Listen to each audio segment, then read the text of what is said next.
dan kita ingin menggunakan gedung yang sama.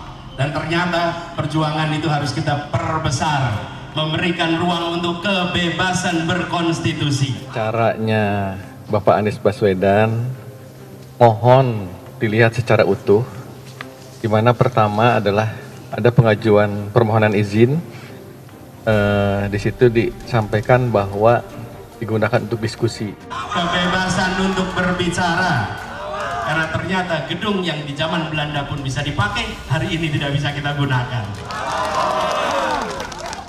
Pak Anies sebagai mantan gubernur, mantan menteri juga paham bahwa ada aturan yang harus ditegakkan oleh para ASN ini, di mana mereka melihat ada baliho-baliho dengan tulisan Capres-Cawapres. Hanya demi mendapatkan simpatik rakyat Indonesia, Anda melakukan penggiringan opini dengan menyebarkan fitnah dan hoaks. Tapi di atas itu semua, kesempatan untuk mengutarakan pendapat, kesempatan untuk berekspresi harus kita perjuangkan.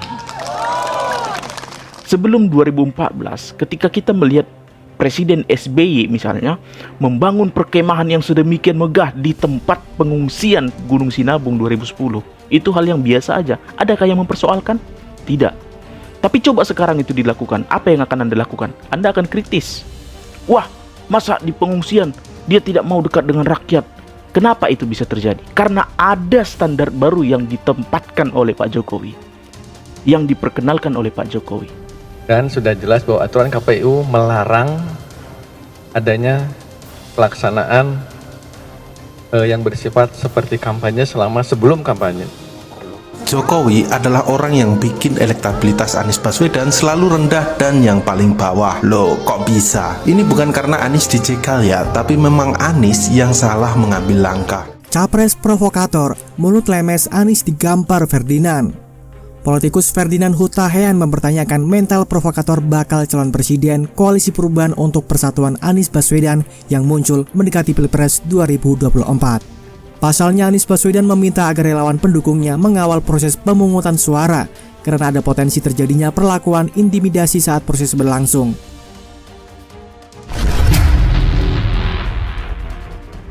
Mereka yang masih belum menentukan sikap ini sangat mungkin mengarahkan pilihannya tidak sesuai dengan prediksi para penyelenggara survei. Ada kecenderungan di manusia akhir-akhir ini, yang mana mereka tuh menderita dari amnesia sejarah.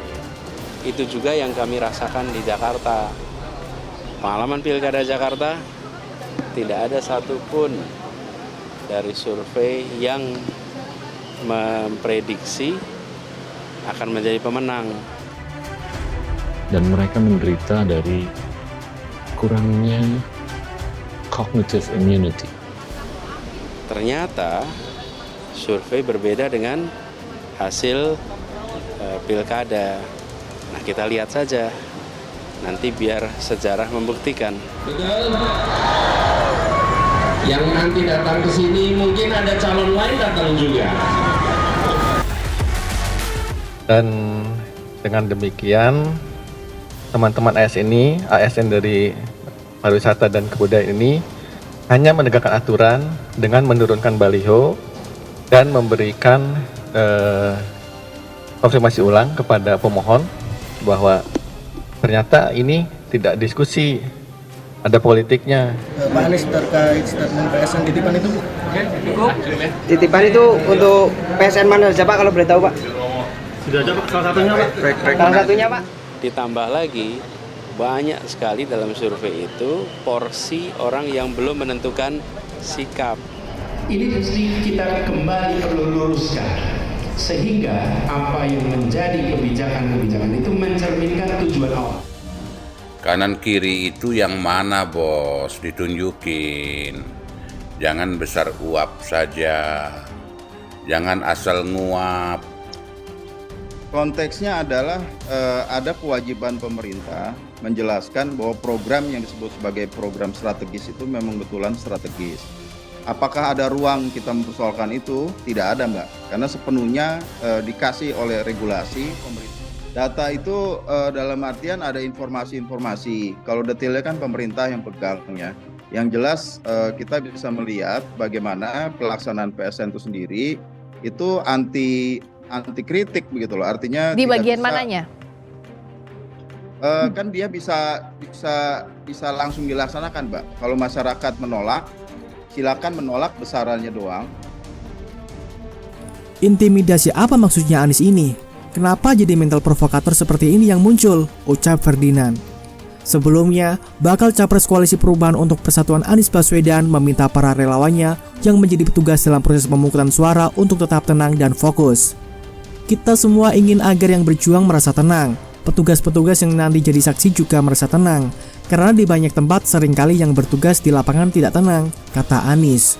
Lebih lanjut, Anies juga meminta jaringan relawan Anies atau Jawara Betawi se-Jabodetabek yang baru deklarasi dukungan untuk ikut mengawal dan menjaga keamanan di lokasi tempat pemungutan suara. Pasalnya terdapat potensi perilaku intimidasi.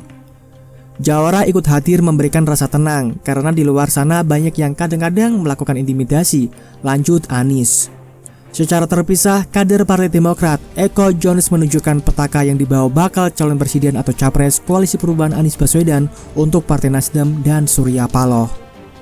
Petaka tersebut adalah dua Menteri Nasdem, mantan Menkominfo Johnny G. Plate dan mantan Syahrul Yassin Limpo yang kini tengah terjerat kasus dugaan korupsi.